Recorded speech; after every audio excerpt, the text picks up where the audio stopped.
مساء الخير، ازيكم؟ عاملين ايه؟ يا رب تكونوا بألف صحة وبألف خير. النهاردة هنعمل مع بعض الحواوشي الاسكندراني. هنعمله مع بعض بطريقة سهلة. مش هتاخد منك وقت خالص، هتعمليه في البيت بعجينة جميلة. يلا مع بعض نشوف هنعمله ازاي. والمقادير معانا: كيلو دقيق، لبن للعجن، معلقة سكر كبيرة، معلقة خميرة، واللبن اضيف اللبن على. واهو ابتدي اضيف ميه دافيه، برضو ميه دافيه شويه بشويه كده اهوت عشان العجينه ما تخفش مني.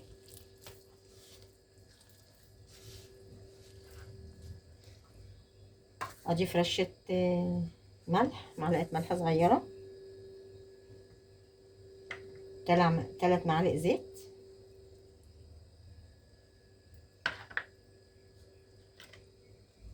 اعجنها كلها ونرجع مع بعض نكملها. وهي بعد ما عجنتها كويس، انا مرضتش اطول عليك الفيديو. عجينه معايا ناعمه جدا زي ما انت شايفاها. هبتدي اغطيها، او ممكن في الجو البرد دوت اولع الفرن وبعدين اطفيه واغطيها، ونرجع مع بعض نكمل العجينه هتبقى ايه.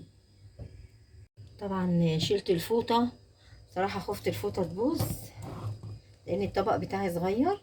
اهو زي ما انت شايفه العجينه بتاعتي جميله جدا وخمرانه، خدتش وقت برضو، ورغم ان احنا في الشتاء ما خدتش وقت. المهم انت تكوني عجنها كويس زي ما انت شايفه. هبتدي افرغ الهواء اللي فيها،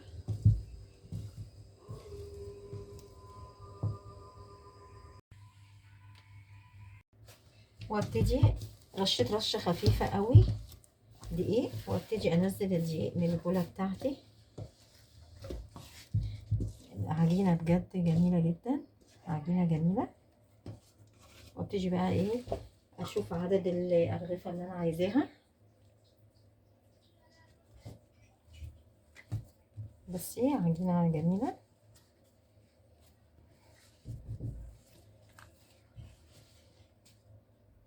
وابتدي ايه، هقطع الرغيف معايا كده اهو.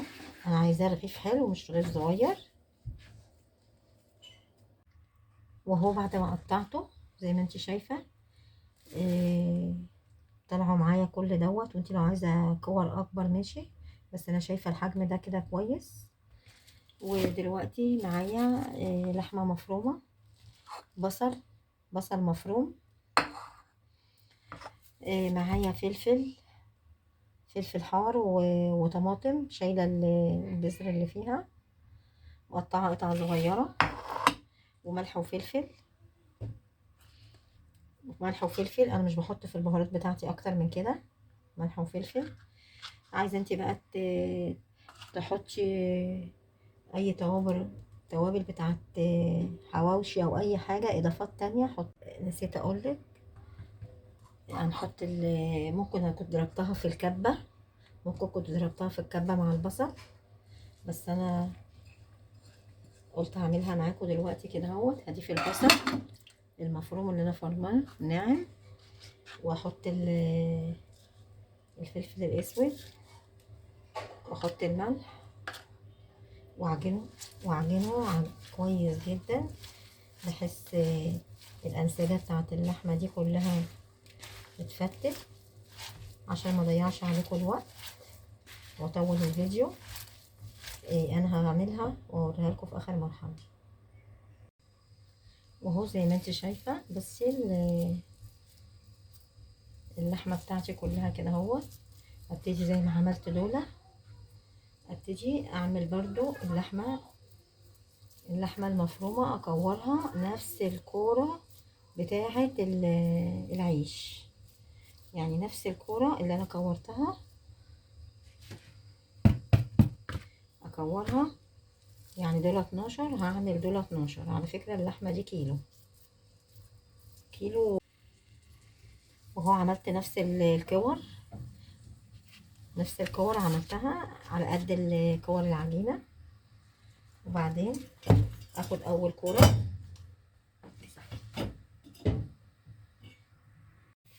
وابتدي افردها فردة بسيطة جدا.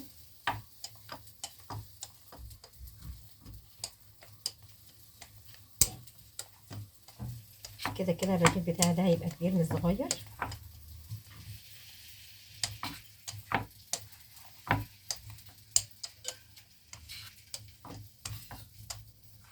مش هعمل معاكم الكمية دي كلها طبعا.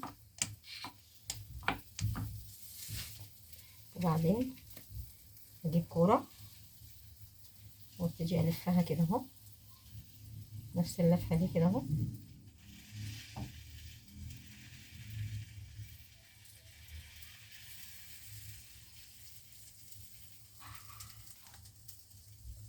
كده اهو زي ما انت شايفة. وبرده اسيبها ترتاح.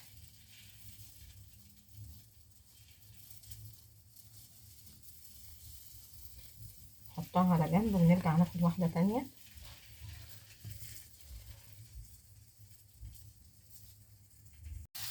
وهي بعد ما فردتها برضو اجيب كرة تانية زي ما هي كده اهو، وابتدي اعمل الرغيف على هيئة وردة كده اهو، والم بيها العجينة كلها. والصينية بتاعتي اجيب دهنة زيت صغيرة واسيبها ترتاح في قلب سوري عشان الصوت. واسيبها ترتاح في قلب الصاج. ثانية نفس الحكاية اهي زي ما انت شايفة. وبعدين اقلبها واسيبها ترتاح وافردها براحتها. نخلص كل الكمية ونرجع تاني. وابتديت افرد واحد تاني اهو عشان المكان مش مساعدني. ده بقى هعمله بطريقة تانية. برضو سهلة، برضو سهلة.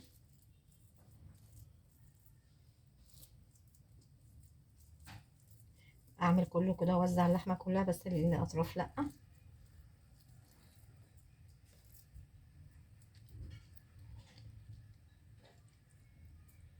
وبعدين اروح اوزع حاجات بسيطة كده اهو تديها طعم.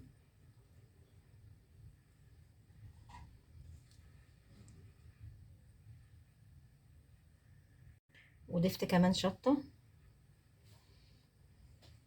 وهبتدي اقفله كده اهو. بصي برضو طريقة جميلة. يعني انت عايزة دي ماشي، عايزة دي ماشي، بتبتدي تلفيه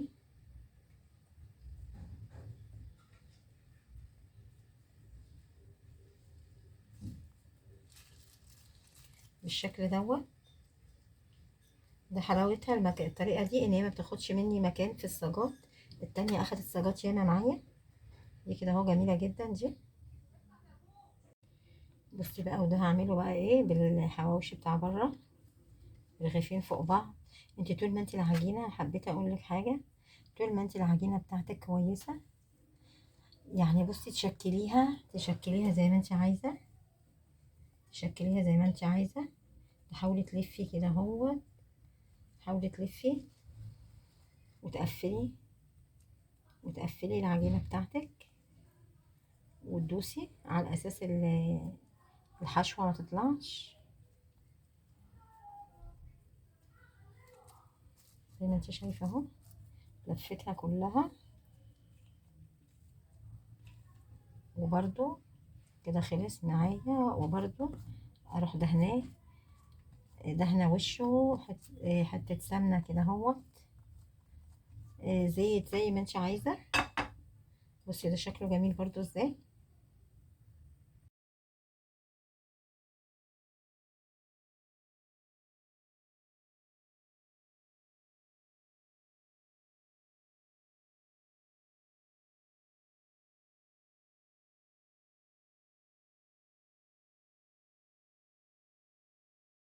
وهو بعد ما طلع بالشكل الجميل دوت. بجد كانت عجينة جميلة، وممكن تعملي كذا شكل، مش لازم طبقتين زي ما وريتك. طريقة سهلة جدا. ولو عجبك الفيديو ما تنسينيش في اللايك والشير والاشتراك في القناة عشان يوصلك كل جديد. باي باي.